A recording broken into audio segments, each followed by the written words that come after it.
జై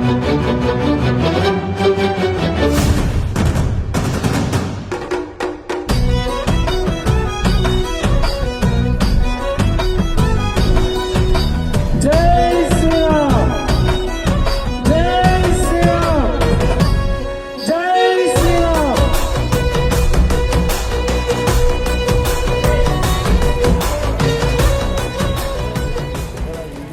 పూజ్య స్వామీజీ పాద పద్మాలకు నమస్కరిస్తూ ఇక్కడికి విచ్చేసినటువంటి రామ భక్తులందరికీ కూడా, రామ భక్తులరా ఒకసారి బిగ్గరగా మనం శ్రీరాముని నడిపిస్తాం. జై శ్రీరామ్ జై శ్రీరామ్. सीतापति रामचंद्र की, गौरीपति चंद्रचूड़ की, పవన సుత హనుమాన్ కి. ఇప్పుడు ఒక సమస్య వస్తుంది. నేను అత్తిలిలో హనుమాన్ ర్యాలీలో పాల్గొవాలి అని చెప్పి ఇంట్లో చెప్పొచ్చాను. నేను అత్తిలిలో హనుమాన్ ర్యాలీలో ఉన్నానా, మరి ఎక్కడికో పోయారు అనే అనుమానం రాకుండా మా నెల్లూరుకి వినపడే విధంగా ఒకసారి జై జయకారాలు చేస్తాం. జై శ్రీరామ్. వినపడి ఉండదేమో. జై శ్రీరామ్. రామభక్త హనుమానికి. రామభక్తులారా, ఈరోజు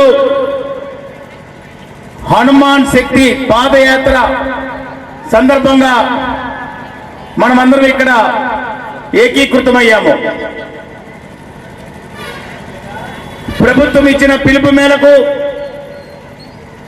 ఆయిల్ వినియోగాన్ని తగ్గించాలని ఒక సదుద్దేశంతో ఏదైతే పిలుపునిచ్చిందో దేశ ప్రజలకి గౌరవ ప్రధాని గారు, దానిని అనుసరిస్తూ మన్ను టెండలో కూడా బైక్ ర్యాలీ కాకుండా పాదయాత్ర ద్వారా మన సంఘటిత శక్తిని సమాజానికి చూపించే దానికోసం మనం ఇక్కడ ఏకీకృతమయ్యాము. ఈ సంవత్సరం పరాభవనామ సంవత్సరం. పరాభవనామ సంవత్సరం అంటే ఎవరికి పరాభవం? ఎవరికి పరాభవం అంటే మన స్త్రీలను ప్రేమ పేరుతో వంచిస్తున్నటువంటి జిహాదీ శక్తులకు పరాభవం కావాలి. మనల్ని మాయ మాటలతో మతాంతీకరణ చేసేటటువంటి ధర్మ ద్రోహులకు పరాభవం కావాలి. మన ధర్మాన్ని కించపరుస్తూ మన దేవాలయ భూముల్ని దోచుకునేటటువంటి ధర్మ ద్రోహులకి పరాభవం జరగాలి. మన దేశాన్ని విచ్ఛిన్నం చేయాలనుకుంటూ తీవ్రవాద చర్యలు చేస్తున్న జిహాదీ శక్తులకు పరాభవం కావాలి. మనలోని కామ క్రోధ లోభ మోహ మదమాశ్చర్యాలకు పరాభవం కావాలి. మనము నిత్యము పూజించే మన దేవుడి విగ్రహాన్ని నియమించుకునే దానికోసం అవాంతరాలు చేస్తున్నటువంటి వారికి పరాభవం జరగాలి. మన హిందూ దేశంలో మన హిందువులు మనము పూజించే విగ్రహాన్ని కూడా ప్రతిష్ఠించుకోవాలనే పరిస్థితి, మనం పూజించే విగ్రహ ప్రతిష్టకి పోరాటం చేయాల్సినటువంటి దౌర్భాగ్య పరిస్థితి వచ్చింది ఈరోజు దేశంలో. ఈ దౌర్భాగ్య పరిస్థితి పోవాలంటే, ఈ అసుర శక్తులకు పరాభవం జరగాలంటే మనందరం కలిసి కట్టుగా పోరాడాలి. మనం అందరం కలిసి కట్టుగా పోరాడే దానికోసం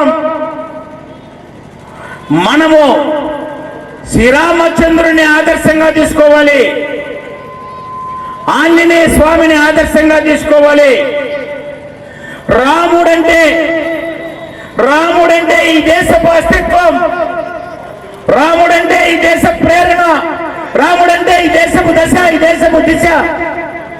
రాముడంటే ఒక సమరం, రాముడంటే ఒక ఉత్సాహం, రాముడంటే ఒక ఉత్ప్రేరకం, రాముడంటే ఒక ఆలోచన, రాముడంటే ఒక ప్రతాపం, రాముడంటే ఒక నిత్యత, రాముడంటే ఒక నిరంతరత. అటువంటి శ్రీరామచంద్రుని ఆదర్శంగా తీసుకొని శ్రీరామచంద్రుల్లోని క్రమశిక్షణని, శ్రీరామచంద్రుల్లోని వ్యక్తిత్వాన్ని, శ్రీరామచంద్రుల్లోని ఆదర్శాన్ని మనం తీసుకొని హనుమంతుని యొక్క శక్తిని, హనుమంతుని యొక్క యుక్తిని, హనుమంతుని యొక్క భక్తిని జోడించి ధర్మ రక్షణ కార్యం కోసం మనమందరం కటిబద్ధులం కావాలి. రాష్ట్రీయ స్వయం సేవక సంఘం 100 సంవత్సరాలు నిండిన సందర్భంగా హిందూ సమాజానికి, దేశ పౌరులకి ఒక సందేశాన్ని, ఒక పరివర్తనని కోరుకుంటుంది. భగవంతుడు చెప్పేదాకా హనుమంతుడి శక్తి తెలవదు, అలాగే ఈ పాదయాత్ర ద్వారా మన శక్తిని మనం గుర్తించుకొని ఆ శక్తితో ధర్మ రక్షణ కోసం మీరందరూ కలిసికట్టుగా పోరాడతారని చెప్పి ఆశిస్తూ, ఆకాంక్షిస్తూ సెలవు తీసుకుంటున్నాను. జై శ్రీరామ్, జై శ్రీరామ్, జై శ్రీరామ్. భారత్ మాతా కీ జై.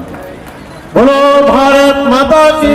శక్తి జాగరణ సమితి ఆధ్వర్యంలో అత్రి అనబడుతున్న అత్రి క్షేత్రంలో వైభవపేతంగా నిర్వహించబడుతున్న శ్రీ హనుమాన్ శోభాయాత్రకు నేడు 4వ సంవత్సరం భారీ పాదయాత్ర కార్యక్రమ నిర్వహణకు ప్రారంభం నుండి స్థలాన్నిస్తున్న శ్రీ వల్లి దేవసేన సుబ్రహ్మణ్యేశ్వర స్వామి SVSS డిగ్రీ కళాశాల యాజమాన్యం వారికి, ఈనాటి ఈ కార్యక్రమానికి అనుగ్రహణ భాషణ చేయుటకు ఇచ్చేసిన ఆదిపరాశక్తి పీఠాధిపతులు, పరమ పూజ్య గురుదేవులు శ్రీ శ్రీ శ్రీ నిత్య విద్యానంద భారతి స్వామీజీ వారికి, అదేవిధంగా ఈ కార్యక్రమానికి ప్రధాన వక్తగా ఇచ్చేసిన రాష్ట్రీయ స్వయం సేవక్ సంఘ్ ఆంధ్రప్రదేశ్ ప్రాంత ప్రచార ప్రముఖ్ గౌరవనీయులు శ్రీ బయ్యా వాసు వారికి, ప్రతి ఏటా అత్యంత శోభాయమానంగా జరుగుతున్న ఈ కార్యక్రమానికి తమ విలువైన సమయాన్ని హెచ్చించి ఇచ్చేసిన అతిరథ మహారథులకు, అతిథులకు, ఆత్మీయులకు మరియు సభా కార్యక్రమానికి ముందస్తుగా సాంస్కృతిక కార్యక్రమాలు నిర్వహించిన గాయత్రి డ్యాన్స్ అకాడమీ వారికి, గత 3 సంవత్సరాలుగా శ్రీ హనుమాన్ శోభాయాత్రను దిగ్విజయం చేస్తూ 4వ సంవత్సరం భారీ పాదయాత్రకు మండు టండలు సైతం లెక్క చేయక తరలివచ్చిన హనుమాన్ భక్తజనులకు,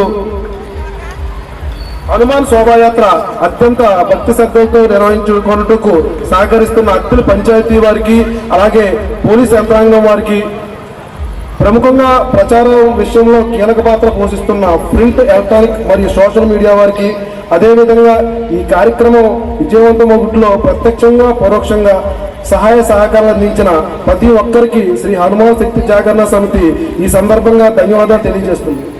జై శ్రీరామ్. శోభాయాత్ర ప్రారంభానికి ముందుగా మనం కొన్ని సూచనలు పాటించాలండి. ఆ సూచనలు ఏంటంటే, ఫస్ట్ మొదటిగా కోలాటం టీం ముందుగా బయలుదేరతారు. మరి ముఖ్యంగా చెప్పేది ఏంటంటే, మనం 2 లైన్లుగా పోబోతాం. 2 లైన్లు మొత్తం మొదటి నుంచి చివరి దాకా మాతృమూర్తులైనా, పెద్దలైనా, చిన్నలైనా, యువకులైనా ఎవరైనా సరే 2 లైన్లుగా అటు ఇటుగా 2 లైన్లుగా నడుస్తారనమాట. అందులో ముందుగా కోలాటం ఉంటుంది, తర్వాత రథం ఉంటుంది. ఫస్ట్ మొదటిగా కోలాటం ఉంటుంది, తర్వాత రథం ఉంటుంది. రథం వెనుక డీజే ఉంటుంది. డీజే అంటే మహిళలు ఉంటారు, మాతృమూర్తులు ఉంటారు అనమాట వెనకాల. సో మాతృమూర్తులు డీజే తర్వాత తీన్మార్ ఉంటుంది. తీన్మార్ తర్వాత హనుమంతుల వేషధారణ ఉంటాయి. తీన్మార్ తర్వాత హనుమంతుల వేషధారణ ఉంటుంది. తర్వాత స్వామీజీ రథం ఉంటుంది. దాని వెనక 2వ డీజే ఉంటుంది. దాని వెనకాల పురుషులు ఉంటారు. ఈ విధంగా మనం యాత్రని కొనసాగిస్తాం. సో ఈ యాత్రను మాత్రం ఖచ్చితంగా అందరూ పాటించాలి. 2 లైన్లుగా నడవాలి. ఇక్కడ ఏంటంటే మన యొక్క శక్తి సామర్థ్యాలు అనేది మనకు ఎక్కడ కనిపిస్తాయంటే, మనం ఎప్పుడైతే డిసిప్లిన్ మెయింటైన్ చేస్తామో, అంటే సూచనలు తప్పకుండా ఒక మార్గంగా ఎంత అందంగా జరిగిందా అన్నట్టుగా ఉండాలన్నమాట. సో ఆ విధమైనటువంటి విధానాన్ని మనం ఫాలో చేయాలి. సో జై శ్రీరామ్, జై జై శ్రీరామ్. జై శ్రీరామ్ చెప్పండి ఒక్కసారి. అంటే ఎప్పుడు మేమే చెప్తూ ఉంటాం గట్టిగా అరుస్తూ, మీరు చెప్తే నేను చెప్తాను.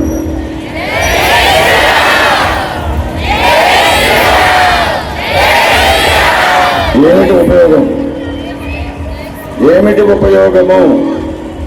ఆయన రీసౌండ్ రాకుండా చూసుకో స్వామి. ఏమిటి ఉపయోగం?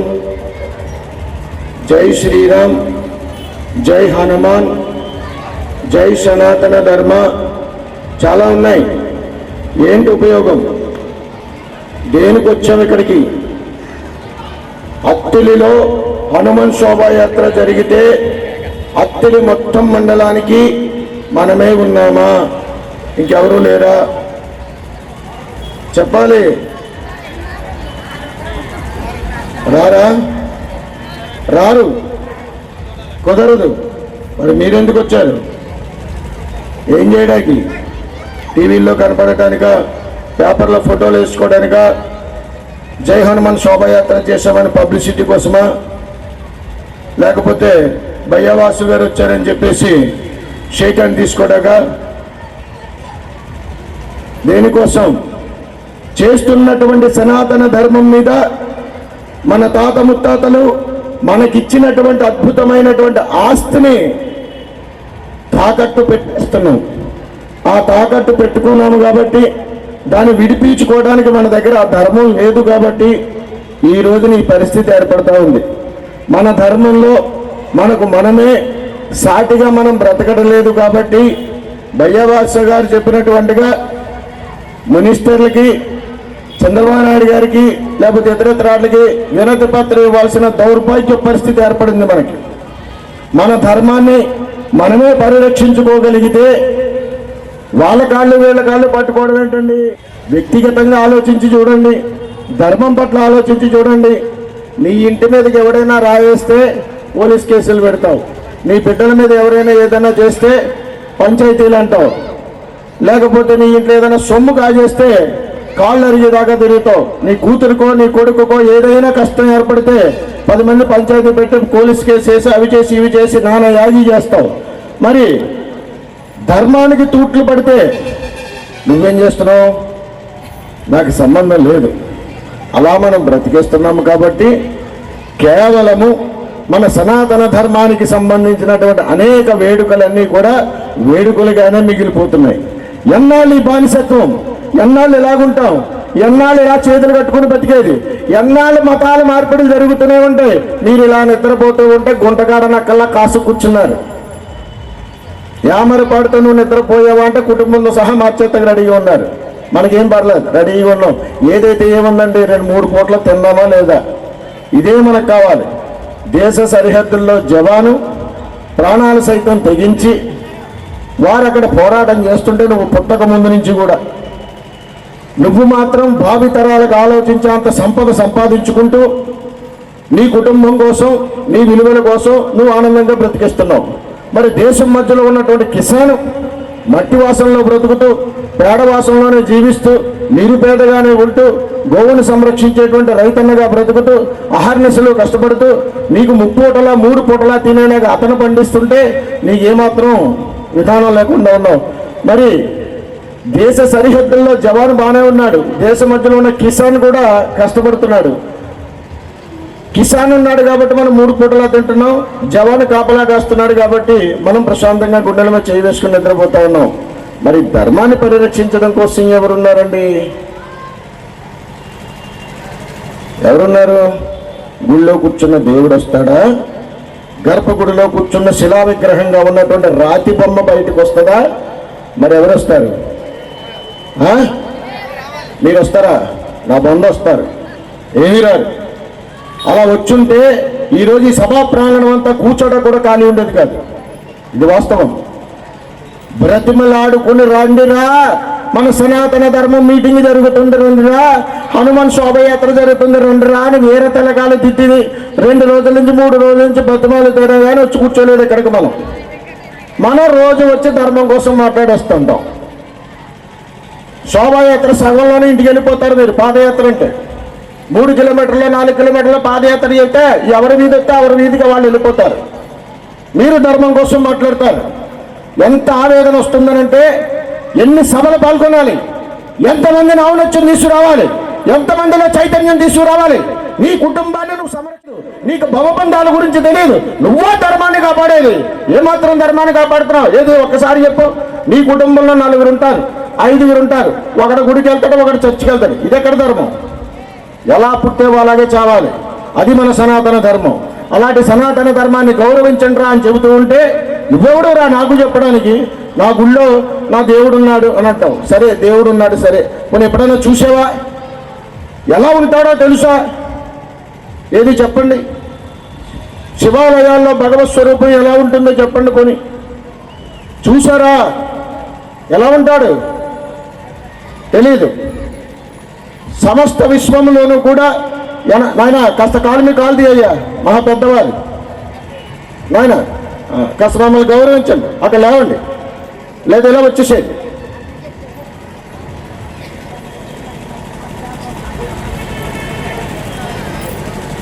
సమస్త సృష్టిలో సనాతన ధర్మాన్ని బ్రతికించుకోవడం కోసం మన పూర్వీకులు, మన ఋషీశ్వరులు, మన యతీశ్వరులు, యజ్ఞేశ్వరులు ఎంతో తపశ్శక్తి చేసి ఈ పునీతమైనటువంటి సనాతన ధర్మాన్ని మన భారతదేశానికి ఆస్తిగా ఇస్తే మన స్వలాభాల కోసం, మన మతాల కోసం, మన జీవన విధానం కోసం మన సనాతన ధర్మాన్ని తాకట్టు పెట్టేసి ఇష్టానుసారంగా మనం బ్రతికిస్తున్నాము. కాబట్టి మన తరువాత తరాల వాళ్ళకి మనం ఏమీ ఇవ్వలేనటువంటి నిస్సహాయ స్థితిలో నిలబడిపోతున్నామమ్మా. ఇది మా ఆవేదన. దేవాలయాలను కేవలం మీ అవసరాలు తీర్చేటువంటి వస్తువులుగానే చూస్తున్నారు. కాబట్టి గుడి యొక్క అవసరం మనకు లేదు. ఎందుకనంటే మనం ముప్పూట్లా తినేస్తున్నాం, పడుకుంటున్నాం. ఇంటిలో ఉన్నటువంటి పూజా గదిలో ఉన్నటువంటి భగవత్ స్వరూపం మీద సంకల్పం ఉండదు. దేవాలయాలు ఊళ్ళో ఉన్నటువంటి వాళ్ళు పరిరక్షించడం, మీరెవరు పరిరక్షించడానికి అవసరం లేదండి. మీరు ఏ దేవాలయాన్ని మీరు పరిరక్షించక్కర్లేదు. అసలు మీరు మీ ఇంట్లోంచి కూడా కదలకర్లా. మన సనాతన ధర్మాన్ని మీరు సవ్యంగా పాటిస్తే చాలు, మన సనాతన ధర్మాన్ని మీరు గౌరవిస్తే చాలు, మన సనాతన ధర్మంలో ఉన్నటువంటి ధర్మాన్ని పట్టుకుంటే చాలు. మీరెవరండి దేవాలయాన్ని పరీక్షించడానికి? వెళ్ళి ఏమైనా యుద్ధాలు చేస్తారా, ధర్నాలు చేస్తారా, లేదా ఇంకొకటి చేస్తారా? ఎవరో వచ్చి దేవాలయాన్ని పడగొడతాడు, మతి స్థితితో లేదని చెప్పేసి రాసి ఇచ్చేస్తారు. మీరేం చేయగలుగుతారు? అదే నీ ఇల్లు పడగొట్టారనుకో, ఏం చేస్తావు? అయ్యి బాబోయ్, ఎంత ఆర్తనాదాలండి. నీకో ధర్మము, దేశానికో ధర్మమా? నువ్వే ధర్మాన్ని కాపాడుకోలేనప్పుడు, నీ ఇంట ధర్మాన్ని నువ్వు కాపాడుకోలేనప్పుడు నువ్వు దేశం కోసం మాట్లాడేటువంటి హాస్యాస్పదంగా లేదా? గర్భగుడిలో కూర్చున్నటువంటి భగవంతుడు కూడా మనకు చెబుతున్నాడు, ఒరే నవ్వు రావట్లేదా నీకు? నన్ను లోపల కూర్చోబెట్టింది ఎవర్రా? నన్ను చెక్కింది ఎవర్రా? నాకు అభిషేకాలు చేస్తుంది ఎవర్రా? మరి నువ్వు వచ్చి నన్ను మొక్కులు తెచ్చున్నా, ఇన్ని మొక్కులు మొక్కుకుని నాకు నమస్కారం చేసి నా మొక్కులన్నీ తీరిపోవాలని చెప్పేసి ఎలా నమస్కారం చేస్తున్నావురా? నన్ను చెక్కగలిగేంత సామర్థ్యమే నీకుండి 10 మంది నమస్కరింపబడేటువంటి సంస్కారవంతమైనటువంటి ధర్మంలో నువ్వు ఉన్నప్పుడు నువ్వెందుకు అలా మారలేకపోతున్నావు? నాటి శ్రీరామచంద్రుడి గురించి చెప్పి జై శ్రీరామన్ నువ్వు మాట్లాడుతున్నావు కదా, మరి నువ్వెందుకు రాముల వారిలా మారలేకపోతున్నావు? నువ్వెందుకు ఆయన ఆచరణని నువ్వెందుకు అమలు చేయలేకపోతున్నావు? నువ్వే ఇంకో శ్రీరాముడిలా ఎందుకు మారలేకపోతున్నావు? నాకు అవసరం లేదండి, నాకు అవసరం లేదు కాబట్టి నేను ఇలాగే బ్రతికేస్తాను. ఎవడు ఎలా పోయినా కానీ నాకు అనవసరం, అందుకే నేను ఇలా బ్రతికేస్తాను. సిగ్గుపడాలి, తలదించుకోవాలి.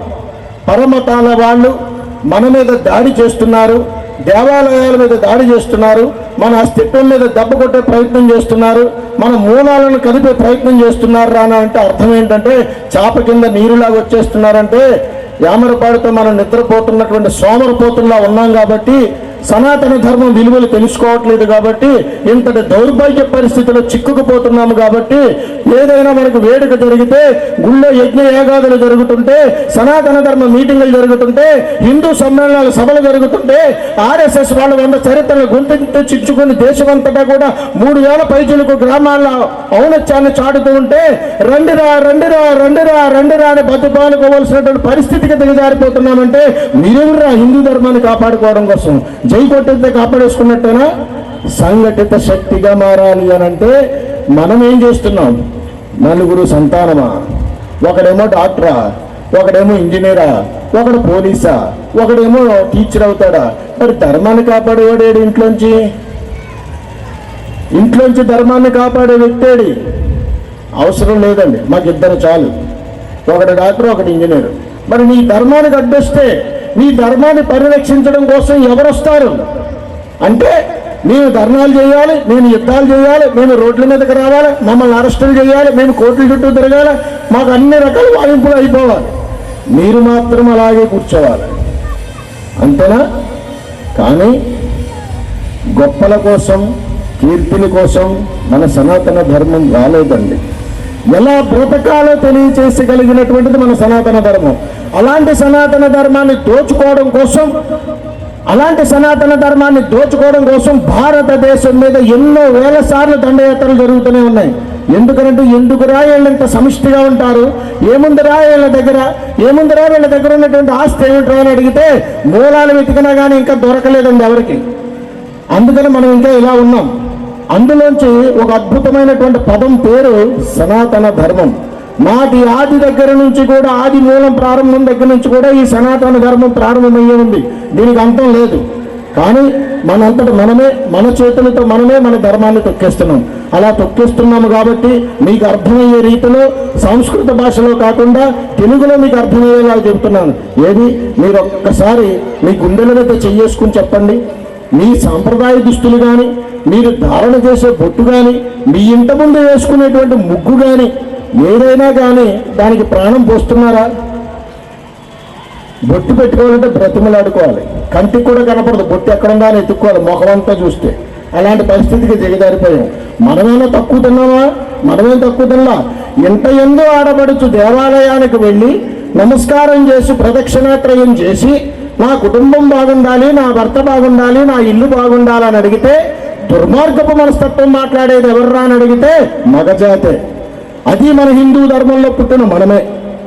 ఎలా మాట్లాడతామంటే, ఏం ఉద్ధరిస్తావేంటి? దేవుడి గుడి దగ్గర వెళ్ళి గుళ్ళకెళ్ళి ఏం ఉద్ధరించి వచ్చేచ్చావేంటి? పారాయణాలు చేసి ఏం ఉద్ధరిస్తావేంటి? నీకు కూడా కనపడి చచ్చాడేమిటి నాకు కనపడటానికి? నా జీవితం ఎలా ఏడిచింది, నువ్వు ఎక్కడికి వెళ్ళక్కర్లా, కూర్చో అంటాడు. ఆ తల్లి గుడికి వెళ్ళటానికి నీ కాళ్ళు మొక్కాల. ఒకసారి రాబోయ్యా గుడికి వెళ్ళాలో దండం పెట్టుకుంటానంటే నాకు ఖాళీ లేదు, టైం లేదు. మరి సీఎం ప్రైమ్ మినిస్టర్ ఉన్నారు, నువ్వు బతిమలాడాలి. నేను 24 గంటలు బతిమాలతో పర్మిషన్ ఇస్తావు గుడికి వెళ్ళి దండం పెట్టుకురావడానికి. అంత దిక్కుమాల పరిస్థితులు మనం బ్రతుకుతుంటే సనాతన ధర్మాన్ని కాపాడుకోవడం కోసం మనం కంకణం కట్టుకుని ఇక్కడికి వచ్చి సభలు పెట్టుకుంటే నీళ్ళు మార్పు ఎలా వస్తుందయ్యా? ఆడపడుచులు ఇంటిలోంచి బయటకు వెళ్ళి గుడికి వెళ్ళి దండం పెట్టుకోవాలంటే భర్తను బ్రతిమలాడుకుని నువ్వు ఒక మిస్డ్ కాలి, నేను వచ్చి నేను పికప్ చేసుకుంటానంటాడు మహానుభావుడు. ఆ గుడికి వెళ్ళి దర్శనం చేసుకోవాలంటే పోనీ అలాగని మనం ఏదైనా ఎక్కడికన్నా వెళ్తున్నామంటే అక్కడ జాకెట్ ముక్క పెడతారా, చీరలు పెడతారా, ఇంకోటి పెడతారా, స్వీట్లు పెడతారా, ఇంకోటి పెడతారా, ఏ లాభం లేకుండా మనం ఏ పని చేయం.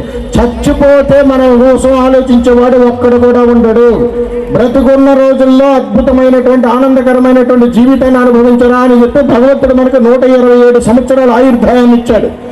ఇందులో మన కుళ్ళు, కుతంత్రాలు, పగలు, ప్రతీకారాలు, రాగద్వేషాలతో మనం బ్రతికి మనకున్నటువంటి సనాతన ధర్మాన్ని భూగర్భంలో తొక్కిపాడేసేసి నాకు నచ్చినట్టుగా నేను బ్రతికేస్తాను, నాకు ఎలా కావాలంటే అలా బ్రతికేస్తాను, ఎలా కావాలంటే అలా బ్రతికేటువంటి అవకాశాలు ఎన్నైనా ఉన్నాయి.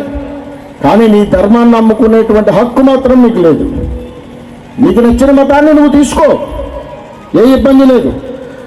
ఏ మతంలో పుట్టావో ఆ మతం నుంచి ఇంకో మతంలోకి వెళ్ళినప్పుడు జన్మనిచ్చినటువంటి మతాన్ని అమ్మవలే మనం చూస్తున్నటువంటి మన సనాతన ధర్మాన్ని ఆ అమ్మ నా అమ్మ కాదురా అని మనం మాట్లాడకూడదు.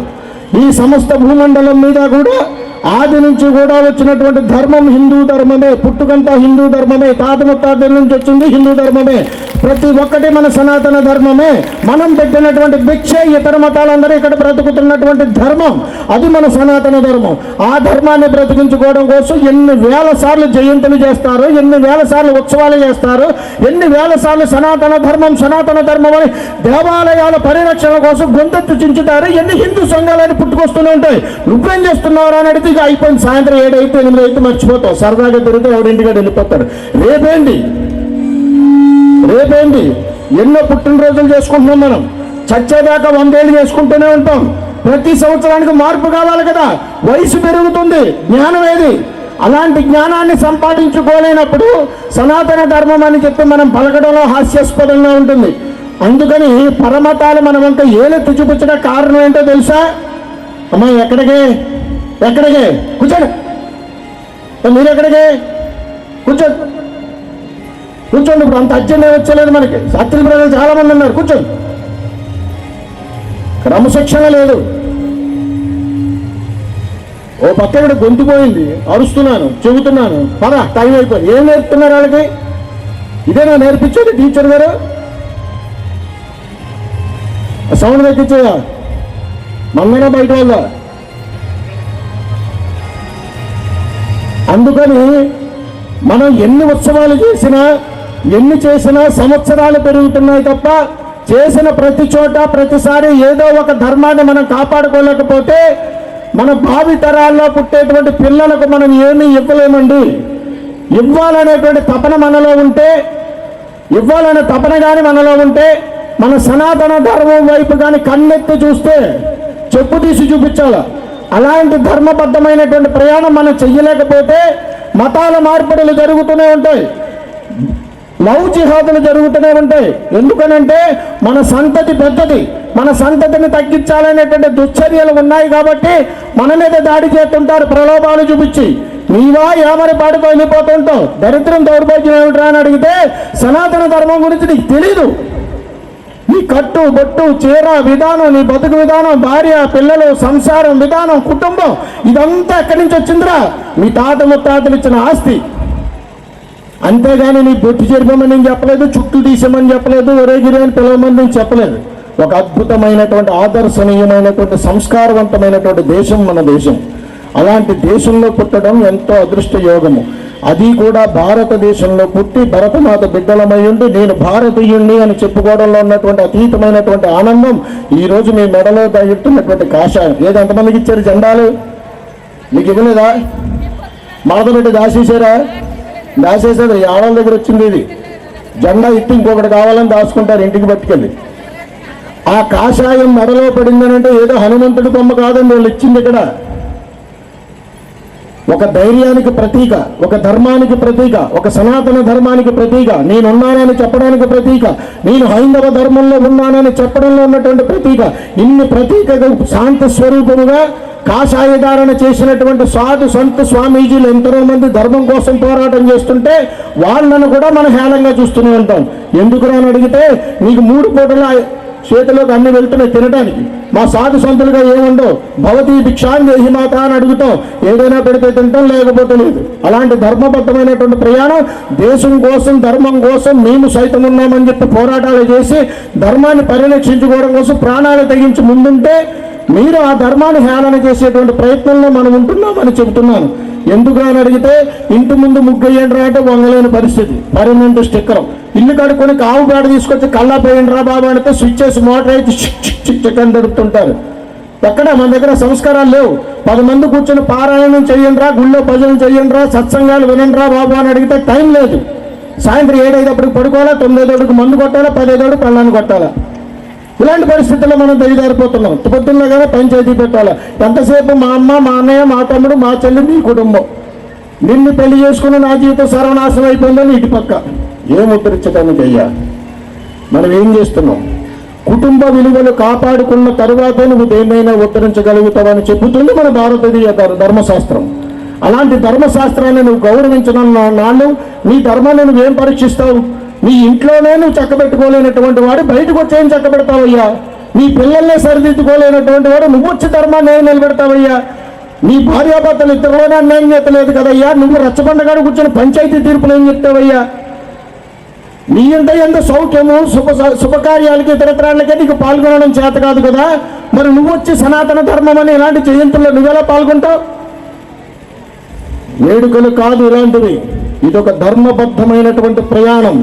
హనుమన్నామ స్మరణ చేస్తున్నాను నేను ఈ ఉత్తర క్షణంలోనంటే నా జీవిత ధన్యమైనదయ్యా, నా జీవితం ధన్యమైనది. నాటి కాలం నుంచి నా సనాతన ధర్మంలో ఉన్నటువంటి నా పూర్వీకులకు సంబంధించినటువంటి గొప్పతనంతో కూడుకున్నటువంటి ఔన్నత్యంలో నేను భాగస్వామ్యం అయ్యేదాకా బతుకున్నాను. చూసారా, ఇది కదా నా ఔదార్యము, ఇది కదా సనాతన ధర్మము. అంతటి ఔన్నత్యంతో చెప్పుకోగలిగే గర్వించదగలిగినటువంటి పరిస్థితులు ఇప్పుడు మనం చూస్తూ ఉన్నాం. అంతటి యోగకారకంతో కూడుకున్నటువంటి ఎన్నో ఉత్సవాలు మనం చూస్తున్నాం. ఇవన్నీ నువ్వు తీసుకురాలేదు కదా. ఏది ఇక్కడ ఉన్నవాడు ఎవడన్నా రాముడి కాలంలో పుట్టారా? నేనున్నాను. శ్రీకృష్ణ కాలంలో పుట్టిన వాళ్ళు ఎవరైనా ఉన్నారా? ఎవరికైనా ఒక 100-200 ఏళ్ళు ఉన్నాయా? లేవు కదా.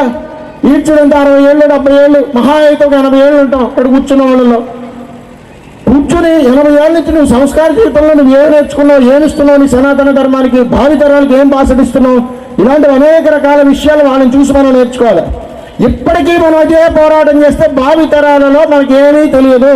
హనుమాన్ జయంతి ఉత్సవం జరుగుతుందని అడిగితే, ఇక్కడ ఊరేగింపు జరుగుతుందని అడిగితే, సనాతన ధర్మం కోసం తెలుసుకోవాలనుకునేటువంటి ప్రతి ఒక్కళ్ళు ఇక్కడికి రాగలిగితే కుటుంబ సమేతంగా రావాలి. హనుమాన్ జయంతి అంటే కుటుంబ సమేతంగా చేసుకోవాల్సినటువంటి పండుగ. శ్రీరామనవమి అంటే కుటుంబ సమేతంగా చేసుకోవాల్సినటువంటి పండుగ. అదేవిధంగా మన హిందూ ధర్మంలో ఉన్నటువంటి ప్రతి వేడుక కూడా, ప్రతి జయంతి కూడా, ప్రతి ఒక్కరు కూడా కుటుంబ సమేతంగా చేసుకోగలదగ్గటువంటి పండుగలు మాత్రమే. ఒక్కరిగా వచ్చి ఒక్కరిగా కూర్చుని హనుమాన్ జయంతి చేయడం కాదమ్మా. కాబట్టి ఇంత చక్కగా హనుమాన్ జయంతి ర్యాలీ జరుగుతుందంటే ఎన్ని పనులున్నా పక్కన పాడేసేసి వారు రాలేదా, వారు ఏమైనా చిన్న వ్యక్త మాకు లేవా పనులు? కానీ మనకు మాత్రం అంత బిజీగా ఉంటాం. ధర్మం కోసం మనం ఒక్కరోజు కష్టపడలేకపోతే భావితరాలకు మనం ఏం ఆదర్శం అవుతామండి? ఏం ఇవ్వగలుగుతాం స్ఫూర్తిగా? నువ్వేం బ్రతకగలుగుతావు? కోలాటం చేయడం అంటే ఏదో వచ్చేసాం, కార్యక్రమం చూస్తాం, స్వామీజీని స్వాగతం పలికేసాం కాదు. దాని పరమార్థం తెలియాలా? సనాతన ధర్మం ఏం చెప్తుంది కోలాటం కోసం? భరతనాట్యం ఏం చెప్తుంది కోలాటం కోసం? హరికథల కోసం ఏం చెప్తుంది? బుర్రకథల కోసం ఏం చెప్తుంది? గుడికెళ్ళి నువ్వు చేసే ప్రదక్షిణ కోసం ఏం చెప్తుంది సనాతన ధర్మం? ఇవన్నీ సరిగా ఉంటాయి. ఈరోజు దేవాలయం మీద రాళ్ళు వేయాలంటే వణుకు పుట్టాలి ఒక్కొక్క నా కొడుక్కి. కానీ మనం ఏం చేస్తున్నాం? ఏది నా దేవాలయం కాదు, పడగొట్టుకో, నాకెందుకు, ఈ గుడి కట్టలేదు, ఇది నాది కాదు, అది కాపులోల గుడి, ఇది ఇంకొకరి గుడి, ఇది ఆ బజారోళ్ళ గుడి. ఏమిరా, జై శ్రీరామ్ అనే పదం ఒకటే కదా. మరి ఎందుకు వీధికి ఒక రామాలయం పెట్టి కులాల మతాల మారిగా మార్చేసి భగవంతుడితో వ్యాపారాలు చేస్తున్నాం? మనం ఇన్ని రకాల దౌర్భాగ్యాల్లో మనం నిండిపోతున్నాము కాబట్టి, అలాగే మనం విభజించేస్తున్నాము కాబట్టి, మనకు నచ్చినట్టుగా మనం బ్రతికిస్తున్నాము కాబట్టి, ఎవరికి నచ్చినట్టుగా వాళ్ళు ధర్మాన్ని ఆచరించేస్తున్నారు కాబట్టి ఇబ్బందులు పడుతున్నాం. జై శ్రీరాము ఒక్కడే, జై హనుమాను ఒకటే, సనాతన ధర్మము ఒకటే. కానీ మనం విడివిడిగా ఆచరిస్తున్నాం. ఏది ఇక్కడ నిలబడ్డ వాళ్ళ గుండెల మీద చేసుకుని చెప్పండి, భార్యాభర్తలు ఇరువురు కూడా కలిసి గుడికి వెళ్తారా అమ్మా? వెళ్ళమండి, ఒక్కడమే వెళ్తాం. సోమవారం వస్తే భర్త ఒక్కడే గుడికి వెళ్తాడు, ఏమిటో అర్థం కాదు. సాయంత్రం వచ్చిందంటే భార్య ఒకటే గుడిలో కనపడుతుంది, ఇద్దరు కలిసి గుడికి రారు. ఇంటికి వెళ్తే సాయంత్రం పెళ్ళందరూ పిల్లలు అందరూ కలిసి ఉంటారు. దేవాలయాలకు వెళ్ళాలంటే మాత్రం కుదరదు. ఎవరైనా చచ్చిపోతానో అన్నదానం చేస్తున్నాం, బ్రతుకుండగా అన్నదానం చేయట్లా. అమ్మ నాన్నలు అందరినీ కూడా మనం బ్రతుకుండగా తీసుకెళ్ళి అనాథ శరణాలయాల్లోనూ ఓల్డేజమ్మల్లో పడేస్తున్నాం. ఎందుకు పడేస్తున్నారు అని అడిగితే, కలిసి పడిగే యోగ్యత మన దగ్గర లేదు, అంత సంపాదన లేదు, అంత యోగ్యత లేదు. ఒకటే గుర్తుపెట్టుకోండి, చచ్చిపోవాల్సిందే. ఈ భూమి మీద పెట్టినటువంటి ఎవరైనా పోవాల్సిందే. ఎవడు నుండి వెళ్ళి ఆయురారోగ్యాలతో అష్టైశ్వర్యాలతో తొలతూ ఉంటూ బ్రతకడం, ఎలాగైనా చచ్చిపోవాలి. కానీ మన ధర్మం ఏం చెప్తుందని అడిగితే, నువ్వు ఎలాగైనా బ్రతుకు, ఒక్కరోజు, ఒకే ఒక్కరోజు నీ సనాతన ధర్మం కోసం ధర్మంగా బ్రతికి చచ్చిపో. అలా చచ్చిపోలేనప్పుడు నీవు ఎన్ని సంవత్సరాలు బ్రతికినా కానీ వ్యర్థమే. ఇదే ధర్మం చెబుతుంది. కోలాటం వాళ్ళు ఇక్కడ నిలబడండి, భరతనాట్యం వాళ్ళు నిలబడండి. ఆ కోలాటం ఆడుతున్నటువంటి వాళ్ళని మీ జీవిత కాలంలో ఎప్పుడు హేళన చేయకండి అమ్మా. ఎందుకనంటే భరతమాత ముద్దు బిడ్డగా చెబుతున్నాను, తల్లి గర్భం నుంచి వచ్చినటువంటి మనం తిరిగి మళ్ళా మనం ప్రయాణించాల్సింది భూగర్భంలోకే. తల్లి గర్భం నుంచి వచ్చినటువంటి మనం తిరిగి మళ్ళా మనం ప్రయాణం చేయవలసింది భూగర్భంలోకే. మళ్ళీ చెప్తున్నాను, ఎక్కడి నుంచి వచ్చాం మనం? మళ్ళీ ఎక్కడికి వెళ్తాం? తల్లి గర్భం నుంచి వచ్చిన మనం భూగర్భం నుంచి వచ్చాం. తల్లి గర్భం నుంచి వచ్చేటప్పుడు అమ్మ పొత్తిళ్లను తన్నుకుంటూ బయటకు వచ్చాం. అదే భూగర్భంలోకి వెళ్ళేటప్పుడు కోలాటంతో భూమికి భూమికి భూమికి అనేటువంటి శబ్దంతో తన్నుతున్నాం. అర్థం ఏమిటో తెలుసా? అమ్మా, ఎంతో రుణానుబంధం ఉంటేనే కానీ నాకు మానవ జన్మనివ్వలేదు. ఆ మానవ జన్మలో నేను కోలాట శబ్దాన్ని చేస్తున్నానే, 2 తాళాలు కొడుతూ ఉంటున్నప్పుడు పంచభూతాల సాక్షిగా 84 లక్షల జాతుల జీవరాశులను పట్టి పీడిస్తున్నటువంటి సకల దారిద్ర్య ఉగ్రభూతాలన్నీ కూడా శ్మశానం వరకు కూడా నేను తరిమి తరిమి కొడతానమ్మా అని శబ్దం చేస్తూ, ఈ భూమికి మీద భూమికి భూమికి అని చెప్పి మీరు ఆడుతున్నటువంటి శబ్దంలో వచ్చినటువంటి తరంగాలు ఆధ్యాత్మిక విప్లవం ఏం చెప్తుందో తెలుసా? అమ్మా, ఇన్ని లక్షల జాతుల జీవరాశులు ఎన్నో కష్టాలు పడతాయి కదమ్మా, తిరిగి నీ భూగర్భంలోకి వచ్చేటప్పటికి వాళ్ళకి ప్రశాంతమైనటువంటి చోటు నీయమ్మా అని చెప్పి వాళ్ళు సంకేతాలు ఇస్తున్నారు మనకు తెలియకుండానే. అంతటి ఔన్నత్యంతో కూడుకున్నటువంటి కోలాటాన్ని మనం హేళన చేస్తున్నాం ఈ రోజున. కాబట్టి కోలాటాన్ని ఎప్పుడు హేళన చేయకూడదు. ఇంటికి ఒక మనిషి ఖచ్చితంగా కోలాటాన్ని నేర్చుకుని తీరాలి.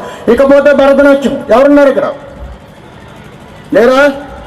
భరతనాట్యం ఇక్కడ నేర్చుకుంటే బయ్యావాసు గారు వస్తున్నారు, గురువు గారు వస్తున్నారని భరతనాట్యం ఏం చేస్తున్నారు? అది కాదు గొప్పతనం. ఇక్కడ భరతనాట్యం ఎందుకు చేయించారో తెలుసా? ఆర్ఎస్ఎస్ వాళ్ళు బలంగా చెప్పారు నాకు. కానీ నాకు తెలిసిన ఆధ్యాత్మిక విధానాల్లో చెబుతాను. భరతనాట్యం ఇక్కడ చేస్తున్నప్పుడు మీరేం చెయ్యక్కర్లా, దాన్ని ఎప్పుడైతే మీరు చూస్తున్నారో, భరతనాట్యం చూస్తున్నారు, కోలాటం చూస్తున్నారు, కూచిపూడి చూస్తున్నారు, బుర్రకథ చూస్తున్నారు, అరికథ చూస్తున్నారు, మన సాంస్కృతిక కళలన్నింటినీ కూడా ఒక్కసారి మీరు ఇక్కడ కూర్చుని చూస్తున్నారు. అప్పుడు మీకు కలిగే ఆరోగ్యం ఏమిటో తెలుసా? మూలాధార చక్ర, స్వాధిష్టాన చక్ర, మణిపూరక చక్ర, అనాహతి చక్ర, విశుద్ధ చక్ర, ఆజ్ఞ చక్ర, సహస్ర చక్ర, సప్త చక్రాలన్నీ కూడా కుండలిని శక్తి జాగృతమయ్యి నిత్య ఆరోగ్యవంతుడిగా మార్చేటువంటి తంత్రం ఆ నాట్యాల్లో ఉంది. అది మన భారతీయ సంస్కృతి.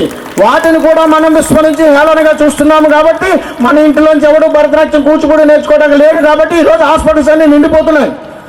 సనాతన ధర్మంలో ఉండేటువంటి సాంస్కృతిక కళలన్నీ కూడా బ్రతికే ఉంటే భారతదేశంలో ఏ హాస్పిటల్ ఉండదు, ఏ హాస్పిటల్లో కూడా పని లేదు. అంతటి ఔన్నత్యంతో కూడుకున్నటువంటి ధర్మబద్ధమైనటువంటి ప్రయాణం మన సనాతన ధర్మం. ఈ సనాతన ధర్మానికి ఎన్ని జన్మలెత్తినా కానీ ఈ రుణాన్ని తీర్చుకోలేమమ్మా. నా నినాదం ఒకటే, హిందువుగా పుట్టినవాడు హిందువుగానే మరణించాలి తప్ప వేరే మతంలో నువ్వు మరణించకూడదు. హిందువుగా పుట్టినటువంటి వాడు హిందువుగానే పెరగాలి, హిందువుగానే చావాలి. కోలాటంలో అక్కడ డ్యాన్స్ చేసిన వాళ్ళు అతి చిన్న వయసు ఉన్నటువంటి వాళ్ళు ఎవరైనా రండి. మంచి సంస్కారాన్ని, యుక్తిని అన్నిటిని చూసినటువంటి చెప్పండి కొట్టాలి. ఇంకోటి జై శ్రీరామ్, జై శ్రీరామ్, జై జై శ్రీరామ్. కోలాటం వచ్చారు భరతనాట్యం నుంచి. నాట్యం చేసినటువంటి వాళ్ళు ఎవరైనా ఉంటే ఒకళ్ళు రండి. పెద్దవారు 80 ఏళ్ళు ఉన్నవాళ్ళు అయిపోయింది. ఇది మంచిదండి. ఆడవాళ్ళు ఎవరైనా ఉన్నారా? ఆడవాళ్ళు పెద్ద వయసు కలిగిన వాళ్ళు. అన్విక 90-85 సంవత్సరాలు. వయసు ఎంతమ్మా? శుభం. చూసి నేర్చుకోవాలా. 7 పదులు 8 పదులు వచ్చినా నా ధర్మం కోసం నేను వచ్చాను అంటే వాళ్ళు ఏమి ఆశించిరాలా, చూసి నేర్చుకోవాలా. ఆ ధర్మాన్ని నీ ఇంటి నుంచి నీ భావితరాలు పిల్లలు కూడా వచ్చి కూర్చోవాలా. పారాయణాలు చేస్తామంటే 7-8 వయసులో కాదా, 10-15 సంవత్సరాల వయసులో పారాయణాలు నేర్చుకోవాలా. గుళ్ళు గోపురాలు తిరుగుతున్నామంటే పిల్లలకి దీపాలు ఎలా పెడుతున్నారో తెలియాలా. అది ప్రతి సనాతన ధర్మంలో కూడా మన భావితరాల పిల్లలతో కలిసి మమేకంగా చేసుకోవాల్సిన పండుగ దేవాలయాలు పరిరక్షించడం. దేవాలయాలు బాగుంటే గ్రామం బాగుంటుంది, గ్రామం బాగుంటే పట్టణం బాగుంటుంది, పట్టణం బాగుంటే మన దేశమే బాగుంటుంది. ముందుగా వీటన్నింటికంటే నీ కుటుంబం బాగుండాలి. శుభం. ఇదిగో బయలుదేరండి, మీరు బయలుదేరండి. అయిపోయింది. శుభం. చాలు చాలు చాలు వెళ్ళండి, వెళ్ళండి. అలా పట్ల మళ్ళా మత మార్పిడి చేసుకున్నటువంటి వాళ్ళని హిందూ ధర్మంలోకి తీసుకొచ్చేటువంటి నిర్ణయాన్ని వాళ్ళతో ఒప్పించగలిగాను 5 రోజుల్లో. ఈ 5 రోజుల్లో 25,000 మందికి అన్నదానం చేసి వచ్చాను. ఇప్పుడే మన ధర్మానికి ఉన్నటువంటి గొప్పతనాన్ని మన ఇంట్లోంచి ఒక్కొక్కరు కథం తొక్కితే ఇది పోసుకోవాలి అవుతున్నాడు. ఈ ధర్మంగా మనం బ్రతకాలమ్మా. అలా అందరూ కూడా జై హనుమాన్ చెప్పండి గట్టిగా. జై హనుమాన్ అని అలా చెప్పుకోరు. ఈ ఎడమ భుజం మీద రాముడు, కుడి భుజం మీద లక్ష్మణుడు ఉన్నాడు. ఈ 2 చేతుల్ని కూడా భుజాలకు తడితే హనుమన్నామ స్మరణ చేసేటువంటి అర్హత నీకు దక్కినట్టు. అందుకని హం హం హనుమతాయ నమః, హం హం హనుమతాయ నమః, హం హం హనుమతాయ నమః. ఎందుకనంటే హనుమంతుడు అనగానే క్రమశిక్షణ కావాలి. అవునా కదా? ఏదో ఒకసారి అందరూ 2 చేతులు పైకెత్తండి. పైకెత్తారా? మబ్బులు పట్టాయి. ఇప్పుడు వర్షం రావాలి. ఏ రావాలా? వర్షం రావాలి. ఎడమ చేతితో కుడి చేతి మొదటి వేలును కొట్టండి. ఎడమ చేతి మీద కుడి చేతి మొదటి వేలుని చప్పట్లు కొట్టండి. 2 వేలు కొట్టండి. 3 వేలు, 4 వేలు, 5 వేలు, మొత్తం అన్ని కలిపి కొట్టండి. మబ్బులుగా మారింది మీరే, చినుకులు వేసింది మీరే, మహావర్షాలు తీసుకొచ్చింది మీరే. లేనిది కూడా ఉన్నట్టుగా సృష్టించుకుని కాస్త ఆత్మానందాన్ని పొందగలిగేటువంటి మనం క్రమశిక్షణగా హనుమాన్ శోభాయాత్ర చెయ్యాలని వారు చెప్పారు. డీజే ఉందన్నారు, ప్రారంభంలో కోలాటం అన్నారు, ఆ వెనకాల రథం అన్నారు, ఆ తర్వాత డీజే అన్నారు, ఆ తర్వాత మహిళలు అన్నారు. మీరు నడవాలి, మన ధర్మాన్ని చూపించాలి. శోభాయాత్రలో నడవటం వల్ల మన ఆయుర్దాయం ఎంత పెరుగుతుందో తెలుసా? ఒక్కరోజు. ఆ ఒక్కరోజు మన ఆయుర్దాయం పెరిగినప్పుడు, ఆయుర్దాయం ఒకరోజు పెరిగినప్పుడు, మనకు మరణం సంభవించినప్పుడు ఈశ్వరుని అడిగితే అత్తిలి మండలంలో నేను శోభాయాత్రలో పాల్గొన్నానయ్యా, ఇప్పుడు నువ్వు నా మరణాన్ని నాకు ఇప్పుడు ఆయు ప్రమాణం తీయడానికి నీకు అర్హత లేదు, రేపు పొద్దునరా చూసుకుందాం అనేటువంటి అనుగ్రహాన్ని ఇప్పుడు మనం పొందుతాం. అంతటి అనుగ్రహంతో కూడుకున్నటువంటి విధానాన్ని ఇప్పుడు మన క్రమశిక్షణతో మనం చేయాలి. అందరూ కూడా కలిసి బాజయ్య గారు చెప్తుంటారు, అదొక్కసారి మీకు గుర్తు చేయాలి. ఆర్ఎస్ఎస్ అనగానే క్రమశిక్షణకు మారిపోయారు. ప్రతి ఇంటి నుంచి కూడా ఒక్కొక్క ఆర్ఎస్ఎస్ ఆయుధంగానే బయటకు వస్తే భావితరాల్లో మన భారతదేశం వైపు చూడాలంటేనే వణుకు పుడుతుంది. ఈ రోజుకి మనం ఇలాగ ఉన్నామనడానికి గల కారణం ఆర్ఎస్ఎస్ వారి యొక్క కృషి ఎంతో ఉన్నది. 100 సంవత్సరాల చరిత్ర ఉన్నటువంటి ఆర్ఎస్ఎస్ చరిత్ర అయిపోయిందని అనుకోకూడదు. ఇది ఆరంభం, మళ్ళా ఆరంభమైనదే నా పరమాత్మ. ఏదో 2 చేతులు పైకెత్తి ఒక్కసారి నేను 1 అంటాను, ఒకసారి కొట్టాలి 1. అన్నిసార్లు కాదు, ఒకసారి 2 చేతులు ఒకసారి కొట్టాలి 1. మళ్ళా 1 2 3 4 5. అయ్యా ఆర్ఎస్ఎస్ వారు చాలా చక్కటి క్రమశిక్షణ మంచిగా నేర్పించారు, చాలా బాగుంది. మంచి యుక్తితో ఈ శోభాయాత్ర దిగ్విజయంగా జరుగుతుంది. అందరికీ కూడా లోకా సంస్థ సుఖినో భవంతు. శుభం. కూడా ఈ స్కూల్లో, ఈ పాఠశాల కాలేజీల్లో ఉదయం 6:15 నుంచి 7:15 వరకు కూడా ఆర్ఎస్ఎస్ శాఖ ఇక్కడ జరుగుతుంది. కానీ ప్రతి ఇంటి నుంచి కూడా పిల్లలు వయసు ఎంత వారికి 7th క్లాస్ చదువుకున్న పైన ఉన్నటువంటి వాళ్ళు ఎవరైనా కానీ దీంట్లో కానీ పాల్గొంటే సంపూర్ణమైనటువంటి ఆరోగ్యంతో పాటుగా దేశ సంరక్షణగా, ధర్మ సైనికుడిగా, సనాతన ధర్మ పరిరక్షణాపరుడుగా, నిజమైనటువంటి హిందూ బంధువుగా ఎదగడానికి గల మూల కారణం ఈ ఆర్ఎస్ఎస్. అలాంటి వారు ఇక్కడ ఉదయం పూట 6 గంటల 15 నుంచి 7 గంటల. జై శ్రీరామ్. ఓన్లీ కోలాటం వాళ్ళు లైన్లో నుంచోండి, కమిటీ వాళ్ళందరూ కూడా ప్రోగ్రామ్ అన్ని కూడా సెట్ చేయండి. జై శ్రీరామ్. రామ లక్ష్మణ జానకి, హనుమానికి, రామ లక్ష్మణ జానకి, రామ లక్ష్మణ జానకి.